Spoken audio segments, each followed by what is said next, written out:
పటాన్చెరు నియోజకవర్గం పరిధిలోని ఇంద్రేసింగ్ గ్రామంలో ట్రైలర్స్ డే సందర్భంగా ట్రైలర్స్ వెల్ఫేర్ అసోసియేషన్ అధ్యక్షుడు నారాయణ ఆధ్వర్యంలో ఏర్పాటు చేసిన సభలో ముఖ్య అతిథిగా విచ్చేశారు కార్పొరేటర్ మెట్టు కుమార్ యాదవ్, రాష్ట్ర నాయకుడు గూడెం మధుసూదన్ రెడ్డి, మాజీ కార్పొరేటర్లు శంకర్ యాదవ్, సాపానాదేవ్, మాజీ సర్పంచ్ అంతిరెడ్డి, సనారా బక్షపతి ఇరువురు విచ్చేసి సభలో అపర్ణులు అయ్యారు. వీరికి ట్రైలర్ వెల్ఫేర్ అసోసియేషన్ సభ్యులు వారి కుటుంబ సభ్యులతో కలిసి ఆహ్వానిస్తూ సన్మానం చేశారు.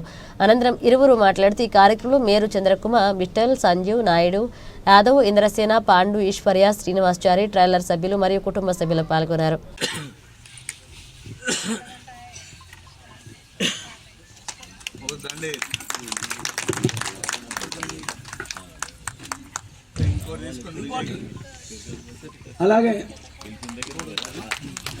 అలాగే ఒకటి తీసుకో, చాలా తీసుకో.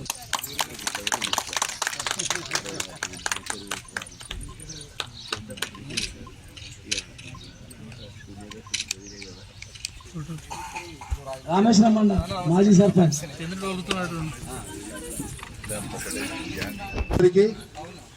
మరి ఈ కార్యక్రమానికి ముఖ్య విచ్చేసినటువంటి మన పటాన్చెరు కార్పొరేటర్ మెట్టు కుమార్ యాదవ్ గారు, అలాగే మా ఎమ్మెల్యే సాబు 450 గదాలు మాకు అలర్ట్ చేసిందంటే అది మాకు అదృష్టం. అది మా అదృష్టం.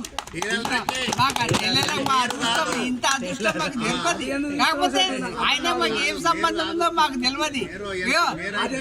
మాకు ఈయన ఏదో ఒక రూపంగా మాకు రూపం చేస్తే మాకు అదే సంతోషం. మాకు పెద్ద బిల్డింగ్ రాలేదు, మాకు ఏం లేదు.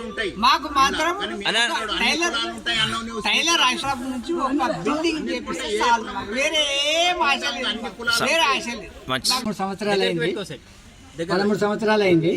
ఈ 13 సంవత్సరాల నుంచి మేము వచ్చి ప్రతి సంవత్సరం ఇది ఇలా టైలర్స్ డే చేసుకుంటున్నాం, వెళ్ళిపోతున్నాము. దీన్ని ఇట్లే ఉన్నది. కాకపోతే ఈ సంవత్సరం అయితే పెద్దలు వచ్చిన మన రాజకీయ నాయకులు అందరూ మాకు ప్రామిస్ చేశారు, వచ్చేసారి ఇది తప్పకుండా మేము చేస్తాం, సహకారం అందిస్తామని చెప్పి ఇది నారాయణ శెట్టి, గుడ్డే, చందు వీళ్ళ ఆధ్వర్యంలో వాళ్ళ దగ్గరికి వెళ్ళి ఇది ముందుకు తీసుకుపోవాలని నేను కోరుతున్నా. టైలర్లకు రేపు పొద్దున వచ్చే భవిష్యత్ తరాలకు ఇది మంచిగా ఉండాలి, ఇది పనికి రావాలి. ఏదో మనం చేసి వెళ్ళిపోయినామని కాకుండా ఇది పడి ఉంటే రేపు పొద్దున పిల్ల తరాలకు యాడ్ చేస్తారు. మన టైలర్ బతుకులు చిన్న బతుకులు రేపు పొద్దుటోళ్ళకు, రేపు వచ్చే మన పిల్లలకు కానీ భవిష్యత్తులో ఏదో ఒకటి కమ్యూనిటీ హాల్ ఇలా ఏర్పడితే ఏదో చిన్న ఫంక్షన్ చేసుకుంటారు. దాని మీద ఏమన్నా ఆదాయం వస్తే ఇంత చేసుకొని బతకగలుగుతారు అనేది నా ఒక ఉద్దేశం. అందుకు నారాయణ శెట్టి ప్రెసిడెంట్ గారు, వైస్ ప్రెసిడెంట్ సంజు, గుడ్వే, రాములు, మన మెయిన్ టైలర్లు అందరూ కొంచెం ముందుకు జరగాలి. ప్రతి టైలర్ దగ్గర నెలకు ఒక 100 రూపాయలు అయినా వసూలు చేయాలి. షిరిడి గణేష్ టైలర్, ఎవరైనా పేర్లు మర్చిపోతే క్షమించగలరు. సెలెక్షన్ లత చెప్పింది, యాదవ్ శెట్టి, చంద్రు ఫస్ట్, నీది చంద్రు. ఇప్పుడు వీళ్ళందరూ చేయాలని చెప్పి నేను వీళ్ళని అందరినీ కోరుకుంటున్నా. టైలర్ ఇప్పుడు 10 మందిని నేను రిక్వెస్ట్ చేసి శిరస్సు మంచి అడుగుతున్నా వీళ్ళందరినీ. ప్రతి ఒక్క టైలర్ షాప్ దగ్గర నెలకు 100 రూపాయలు వసూలు చేయండి. మా ఎమ్మెల్యే షాప్ మాకు ఇది ఒకసారి కోటి కాదు, 3 కోట్ల వరాలు. ఇది ఇప్పుడు 1 కోటి మాకు తిరిగిన ఇది ఏది మాకు కట్టించిందంటే ఇప్పుడు కాదు, ఇంకా 5 ఏళ్ళు కానీ మాకు ఇది 1 కోటి ఇది అందుకని కట్టిస్తే మా ఎమ్మెల్యే సాబ్ ఇది 1 కోటి జాగా. ఇది కోటి అంటే కోటి కాదు, కోట్లది కోటి కాదు, 1 కోటి కాదు. అన్నలకు, అక్కాయలకు అందరికి కూడా మన ఇక్కడికి వేదిక మీద ఉన్న పెద్దలకు, అన్నయ్యలకు అందరికి కూడా పేరు ధన్యవాదాలు. మనిషికి నేసేసి ఆగది కాబట్టి అందరం కూడా మనిషికో చేసేసి ముందుకు తీసుకుపోదాం. నాతోటి సహకారం కూడా నేను కూడా 2-3 ట్రిప్పులు కానీ 4 ట్రిప్పులు కానీ ఇంటికే కూడా బ్రిక్ కూడా మేము కూడా ఇప్పిస్తాను. కాబట్టి వీళ్ళు కూడా అందరం కూడా వేస్తే ఇది మళ్ళా సంవత్సరం కూడా స్టాప్ కూడా అయిపోతుంది. కాబట్టి మనిషికి ఒక మినిమం ఒక 3-4 లక్షలు వేస్తే అయిపోతుంది. అంతా కూడా ఒక్కలే పెట్టుకోవాలనేది ఏం లేదు. కాబట్టి మీరు అందరూ కూడా ఒక ఏకదాటి మీదకి వచ్చి మీరందరూ కూడా మాకు ఇది కావాలని చెప్పేసి అందరినీ కూడా పెద్ద మనిషి ఇంతమంది ఉన్నాం కాబట్టి అందరం కూడా సహకారం చేస్తామని చెప్పేసి కూడా పెద్దల తరపున నేను కూడా నాతోటి సాయం కూడా నేను ఖచ్చితంగా చేస్తానని చెప్పి హామీస్తున్నాను. ఇక్కడ అన్ని కులాలకు సంబంధించిన టైలర్ అసోసియేషన్ ఇది. ఈ కులము ఆ కులం అనే ఒక కులం అంతేగాని సరే ఉద్దేశపూర్వకంగా కొంత అలా ఉన్నోళ్ళు దానికి కట్టుబడి ఇప్పటిదాకున్నాం, రేపు ఉంటాం, తర్వాత ఉంటాం. దాన్ని ఇది చేస్తే మాత్రం మేము ఊరుకోం. అన్ని కులాలు ఉంటాం. ఒకసారి అరే అన్న జరాగన్న అరే అట్లా నేను పోయినాక మీరు ఏమన్నా మాట్లాడుకున్నాక ఇది మ్యాటర్ ఇంపార్టెంట్ నాకు. అదే మళ్ళీ చెప్పేది, మేము ఫస్ట్ దేనికైతే అలర్ట్ చేసిరో దానికి కట్టుబడి ఉన్నాం. టైలరైజేషన్ కు దేనికైతే ఇచ్చిరో దానికి కట్టుబడి ఉన్నాం. ఆ టైలర్ ఎంతమంది ఉన్నా దానికి సంబంధించి ఉంటది. అంతేగాని నేనే ఉన్నా, నేనున్నా, నువ్వు ఉన్నావు, నేనున్నా అనే కాదు. ఇది అందరికి సంబంధం. ఇది అందరు టైలర్ ఉన్న వాళ్ళకి అందరికి సంబంధం అని ఈ సభాముఖం చేస్తున్నా. సుధాకర్, దీనికి సుధాకర్ నేను పోండర్ తీసుకున్నాడు. తర్వాత నా దగ్గరికి ఇదే నారాయణ సేటు 2 సార్లు వచ్చిండు.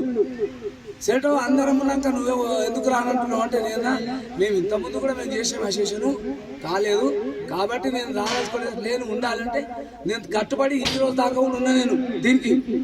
అంతేగాని నేను అది ఇది అనేది నా జీవితంలో మాట్లాడలేను. ఆ భావన కూడా ఎవరికి రావద్దని నేను చెప్తున్నా. టైలర్ డే సందర్భంగా ఇక్కడికి వచ్చిన పెద్దలందరికీ, ఈ సభ మీద ఉన్న ముఖ్య నాయకులు, మా గ్రామ పెద్దలందరికీ కూడా ధన్యవాదాలు తెలియజేసుకుంటూ, టైలర్స్ డే సందర్భంగా అందరు టైలర్ డే శుభాకాంక్షలు తెలియజేసుకుంటున్నా. ఈరోజు పెద్ద మనుషులు చెప్పినట్టుగా అందరూ ఈ కాంపౌండ్ వాళ్ళే కాదు, బిల్డింగ్ కూడా ఇక్కడ మనం కట్టుకోవడానికి అందరి సహకారం ఉంటుంది. బిల్డింగ్ కంప్లీట్ చేసుకోవాలి. అలాగే అందరు ఒక తాటి మీద ఉండి ఈ పని చేసుకుంటే కూడా బాగుంటుంది. ఇంకా ఇక్కడ రాని వాళ్ళు కూడా చాలామంది ఉన్నారు. అందరిని ఇన్వాల్వ్మెంట్ చేసి మనం అందరిని పిలుచుకొని ప్రోగ్రామ్ బాగా చేసుకుందాం నెక్స్ట్ ఇయర్ కాంపౌండ్ వాళ్ళతో సహా. Thank you. అదేవిధంగా మన అందరికీ తెలుసు ఇలా టైలర్స్ డే సందర్భంగా ముఖ్య అతిథిగా విచ్చేసినటువంటి గౌరవనీయులు పెద్దలు మాజీ కార్పొరేటర్ గౌరవ సపన్నదేవ్ గారికి, అదేవిధంగా గౌరవనీయులు పెద్దలు మాజీ కార్పొరేటర్ గౌరవ శంకరన్న గారికి, అదేవిధంగా మిత్రుడు నర్ర భిక్షపతి వారికి, మన నరసింహచారి గారికి, అదేవిధంగా టైలర్ అసోసియేషన్ అధ్యక్షుడు నారాయణ గారికి, మా పృథ్వీరాజు గారికి, ఇక్కడ విచ్చేసినటువంటి మా లక్ష్మణ గారికి కావచ్చు, మాణిక్యం అన్న ఉండాలంటున్నాడు. 12 సంవత్సరాలు అయింది అన్న. ఇది 13 సంవత్సరాల నుంచి నిజంగా మీరు ప్రతి సంవత్సరం పిలుస్తున్నారు, భోజనం పెడుతున్నారు, మంచి మటన్ చికెన్ మంచిగా టేస్ట్ తోటి వండి పెడుతున్నారు, తింటున్నాం, వెళ్తున్నాం, నడుస్తున్నారు. కానీ నిజంగా మా పెద్దలు అన్నట్టు ఈ జాగా అట్లనే ఉంది. ఎందుకో మరి నాకు అర్థం కావట్లేదు. పటాంచల్లో చాలా అయినాయి సిఎస్ఆర్ ఫండ్ కింద, లేకపోతే సొంతంగా గౌరవ శాసనసభ్యులు గూడెం మైపాల్ రెడ్డి గారి డబ్బులతోటి ఇట్లా చాలా భవనాలు అయినాయి. మరి మన టైలర్ అసోసియేషన్ ఎందుకు ఆగిపోయిందో నాకు అర్థం కావట్లేదు. కొద్దిగా మీరు కూడా ఒక టీం తయారు చేసి ఎవరెవరు ముఖ్య నాయకుల దగ్గరికి పోవాలి, ఎవరెవరి దగ్గర ఏమేమి తీసుకోవాలి అని కొద్దిగా మీరు కూడా ఇంట్రెస్ట్ తీసుకుంటే ఖచ్చితంగా అవుతుంది అన్న. ఎందుకు చెప్తున్నానంటే టైలర్స్ అసోసియేషన్ లో ఉన్న వాళ్ళందరూ కూడా ఎక్కువ శాతం షటల్ రూల్లో వాళ్ళ షాప్ ఉంటుంది, టైలర్ షాప్ ఉంటుంది. ఎక్కువ సంసారం వెళ్ళగొట్టుకోవాలి, మంచి చెడు చూడాలి, పిల్లల చదువులు పెళ్ళిళ్ళు చూడాలి, ఇవన్నీ చూసుకుంటూ పోయేసరికి నిజంగా మీకు అశత అయితే లేదు. ఈ బిల్డింగ్ కట్టాలంటే ఒక 2 కోట్లు కావాల్సిందే. 2 కోట్లు కావాల్సిందంటే మీ అశత అయితే లేదని మాకు కూడా అర్థమవుతుంది. ఎందుకంటే రెంట్ బిల్డింగ్ల నుండి ఆ రెంట్ కట్టలేకనే దానికి తోడు మీ కాంపిటీషన్ రెడీమేడ్ అని వచ్చింది ఒకటి. అంతకుముందు రెడీమేడ్ లేకుండే. మా శంకరన్న కాలంలో, మా శంకరన్న పెళ్ళి అయినప్పుడు, మా సపన్న గారి పెళ్ళి అయినప్పుడు టైలర్ దగ్గరికి పోవాలి, టైలర్ దగ్గరనే వడ్డీయాలి, టైలర్కే కొద్దిగా జీవనోపాధి ఉంటుండే, 4 రూపాయలు ఇస్తుంటే. అలాంటిది ఇప్పుడు లేదు. ఎక్కడ చూడు ఇట్లా 2 నిమిషాలలో పోయి రేపు పెళ్ళి ఉందంటే ఇవాళ పోయి కొనుక్కొచ్చుకుంటున్నాం. అలాంటి పరిస్థితి వచ్చింది. అంత రెడీమేడ్ అయ్యి కొద్దిగా మీ జీవనోపాధి ఇబ్బందికరంగా అయింది, మీ ఆర్థిక పరిస్థితులు